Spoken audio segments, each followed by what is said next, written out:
Greetings, welcome to part 3, our last installment of our mini introduction to nonviolent communication. So just to review, in part 1 we talked about how everything we do, or how we can see everything we do, in terms of us and others trying to meet their needs. That there's a way of looking at all human actions, no matter how abhorrent they may be to us, as an attempt to meet needs. And how we can translate judgment by us, judgment of us, into needs. We can also translate feelings or understand our needs through the feeling of our feelings and be able to move our consciousness to that place of needs. In part 2, we talked about the difficulties and the challenges that we can meet in trying to operate inside this consciousness. That first of all, most of us taught to operate, or most of us have learned to operate in terms of judgment. Most of us learned how to be human beings through shouldn't thinking. We learned what we should do, learned what we shouldn't do, and that's how we fit in. And so this is asking us to look a different place. This is asking us to look inside of ourselves, to look at our feelings and look at our needs, that life energy that's inside of us. So that's tough because we've learned not to do that over time.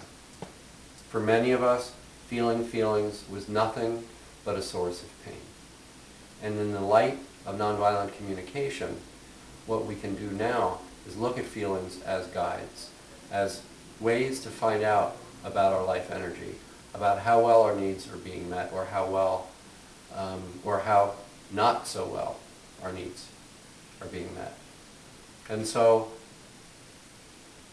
in this part, I want to talk about how is it that we, knowing all this, how do we employ this? How do we learn this? How do we use this? One of the things that we do is, over time, is to really take a look at what feelings are. What are feelings versus non-feelings? What are needs versus strategies? How do we feel our feelings? Why don't we feel our feelings? And really practicing and working our muscles around these things so that we can develop the skills to make this consciousness work in our lives.